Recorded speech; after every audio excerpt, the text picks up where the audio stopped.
안녕하세요. 감동사연 채널 왈칵입니다. 꾸준히 한국과 각별한 인연이 있는 외국인 분들의 이야기를 생생하게 전달하는데 힘쓰도록 하겠습니다. 이제 오늘의 사연자분 모셔볼게요. 사연자분 안녕하세요. 안녕하세요. 저는 영국 런던에 살고 있는 해리슨이라고 합니다. 해리슨님 반갑습니다. 오늘 어떠한 이야기를 들려주시려고 왈칵에 방문해 주셨나요? 저는 오늘 제가 어릴 적 코리아타운 한국 식당에서 받은 보응과 그와 관련된 일화에 대해 소개해드리고자 이렇게 왈칵에 인터뷰 요청을 하게 되었습니다. 영국에도 코리아타운이 있군요. 그곳에 있는 한국 식당에서 어떤 일이 일어난 걸까요? 이제부터 해리슨님의 사연 소개 부탁드립니다. 저는 어린 시절 보육원에서 자랐습니다. 제가 기억도 나지 않는 갓난 아기 시절, 어머니는 홀몸으로 저를 키울 자신이 없었던 건지 아니면 제가 왼쪽 다리가 선천적으로 안 좋아 저를 버린 건지 이유는 몰랐습니다. 제가 기억나는 시점은 런던에 있는 보육원에서 괴롭힘과 주먹을 밥 먹듯이 받으며 컸던 것뿐이었어요. 네, 맞습니다. 저는 왼쪽 다리가 안 좋으니 항상 쩔뚝거리며 걸었어요. 보육교사는 제가 다른 아이들의 속도에 못 따라온다고 항상 핀잔을 주고 은근히 저를 애들 앞에서 꼽주곤 했죠. 그래서 그런 걸까요? 보육원 아이들도 저를 괴롭히기 시작했어요. 10대 이전에는 좀 덜했는데 아이들도 점점 자라면서 집단적으로 저희 밥에 우유를 붓는다거나 다리를 걸어 넘어뜨리면서 저를 쩔뚝이라고 불렀죠. 저는 너무 힘들었습니다. 그래서 17살쯤이 됐을 때 도저히 이곳에서 버티질 못하겠다 싶어 그곳을 빠져나왔어요. 저는 나가서 굶어 죽거나 여기서 괴롭힘 당해서 죽거나 거기서 거기라고 생각했던 것 같습니다. 막상 나오니 보육원 밖은 더 심한 지옥이더군요. 저는 밖에서 먹을 것을 구걸하면서 지냈습니다. 10대 패거리들에게 맞아서 피투성이가 된 얼굴로 지내는 것이 무한 반복되었죠. 저를 구원해줄 그 어떠한 것도 찾지 못할 만큼 사회는 냉혈했어요. 그러던 어느 날은 3일째 아무것도 먹지 못할 때가 있었어요. 비라도 오면 빗물이라도 마시면서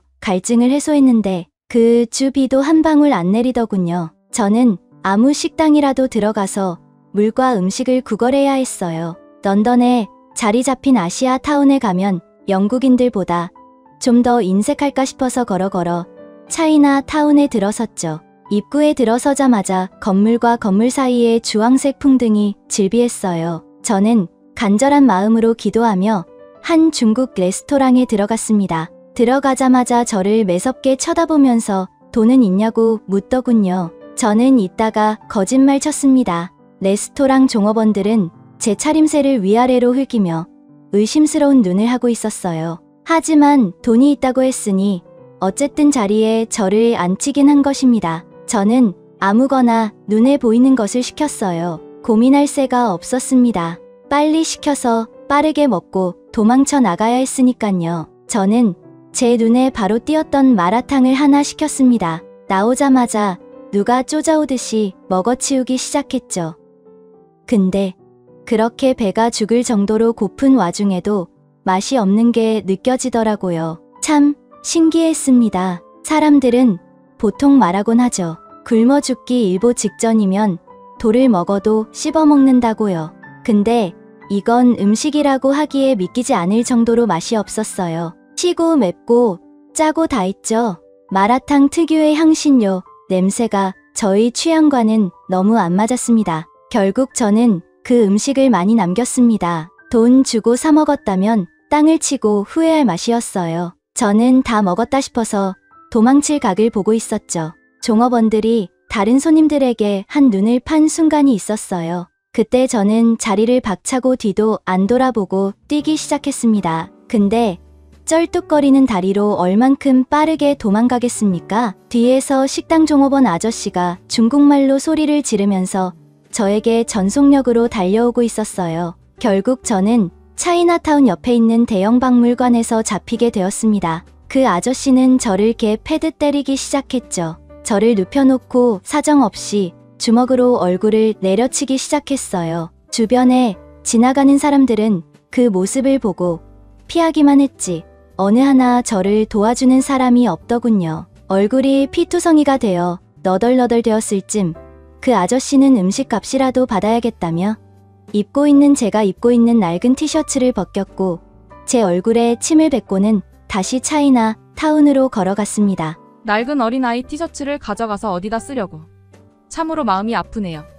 저는 누워서 하늘을 바라보며 멍 때리기 시작했습니다. 내 인생은 앞으로도 이렇게 처맞기나 하면서 깜깜하기만 할까 싶은 생각과 그냥 확 죽어버렸으면 좋겠다는 생각이 교차하면서 넋을 잃은 채 있었습니다. 그러던 중 하늘에 빗방울이 뚝뚝 떨어지기 시작했어요. 그렇게 맞고도 그 와중에 마실 수 있는 빗방울이 반가워 입을 벌린 채 빗물을 받아 먹는 제 모습이 한없이 처량해 보였습니다. 저는 그렇게 거의 1시간째 누워서 빗물만 마시다가 일어나서 정처 없이 걷기만 했습니다. 얼마나 많이 걸었던지 뉴몰든까지 왔더라고요. 그곳에는 또 다른 아시아타운인 코리안타운이 있었습니다. 어디선가 아주 달콤한 양념과 고기 냄새가 나기 시작했어요. 저는 태어나서 그런 향은 처음 맡아봤어요. 저는 홀린 듯 그 냄새가 나는 곳으로 걸음을 옮겼습니다. 그곳은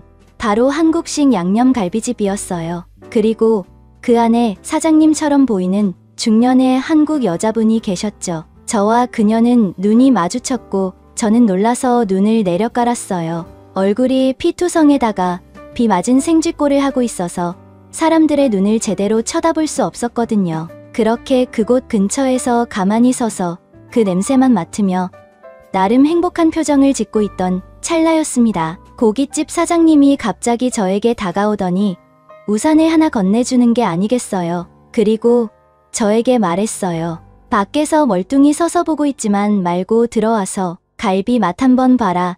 우리 집 갈비는 다른 집하고 차원이 다르대잉. 저는 알아듣지 못하는 한국어였지만 그게 어떤 느낌으로 하는 말인지는 알았죠. 저는 손사래를 치며 돈이 없다고 말했습니다. 근데 그녀는 괜찮다는 식의 표정을 짓더니 제 손을 잡고 식당 안으로 끌고 갔죠. 그 안에는 많은 영국인들이 있었어요. 그들은 제 몰골을 보면서 코를 막으면서 불편한 표정을 지었죠. 저는 눈치가 너무 보였지만 배가 고파서 이대로 나갈 수가 없었어요. 잠시 뒤 사장님은 안쪽에서 가게 전용 티셔츠를 하나 가지고 와 저에게 건네주며 이거 일단 입으라는 식으로 말씀하셨습니다. 그리고는 양념이 잘 절여진 육질 좋은 갈비를 가지고 오고 제 눈앞에서 그것을 엄청 맛나게 구워주셨어요. 갈비와 더불어 파절임과 된장찌개 그리고 냉면이란 것도 가져다 주셨습니다. 맘껏 먹으라고 오늘은 너의 날이다 라고 말하셨습니다. 저는 진짜 눈알이 뒤집힌 채로 쉴 새 없이 거기 있는 음식을 다 먹어 치웠어요. 태어나서 그렇게 맛있는 음식은 처음 먹어봤습니다. 고기가 입에 들어가자마자 눈처럼 녹아버리듯 육질이 부드럽고 맛났어요. 지금 생각해도 그때의 황홀함은 잊혀지지 않더군요. 처음 맛본 한식의 감동을 느끼면서 저는 갈비 5인분을 뚝딱 먹어치워 버렸습니다. 사장님의 따뜻한 인심에 저는 감동을 받아 다 먹고 나서 그때서야 정신이 바짝 든 건지 저는 오열하면서 사장님께 감사하다고 몇 번이나 인사를 건넸죠. 그녀는 온화한 미소를 짓더니 저에게 이건 용돈이라며 100파운드를 주는 것이 아닙니까? 저 같은 거지에게 이런 도움을 주다니 저는 그 상황이 마치 꿈만 같았습니다. 사장님은 이 돈으로 한번 열심히 자립해보라고 말하셨어요.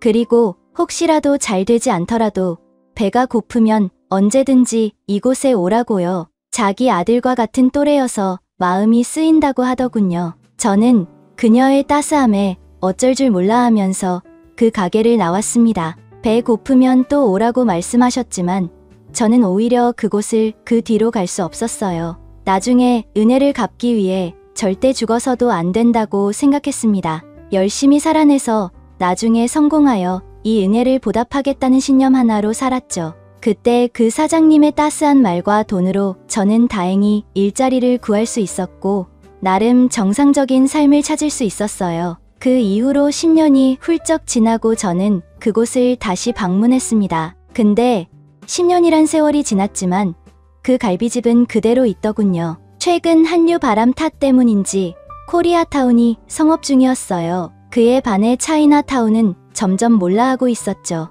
사장님은 장성한 제 얼굴을 보더니 말 없이 다가와 꼭 저를 안아주었고 저는 그때 제게 빌려주었던 100파운드의 10년만큼의 이자를 얹어 사장님께 드렸습니다. 사장님은 그 돈을 절대 받지 않으려 했어요. 한참을 실랑이 끝에 결국 사장님이 승리했습니다. 이 돈을 가져가서 나중에 더 큰 사람이 되기 위해 투자하라고 말씀하셨습니다. 저는 또 눈물 한 바가지를 흘리며 돌아오게 되었죠. 그 이후로도 저는 친구들과 함께 자주 그 갈비집을 방문하고 있으며 현재는 사장님과 한국어로 소통하고 싶어서 열심히 한국어 공부도 하고 있답니다. 해리스님의 감동 사연 잘 들었습니다.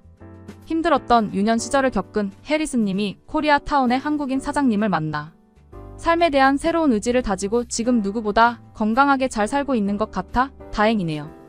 지금까지 감동 사연 채널 왈칵이었습니다. 감사합니다.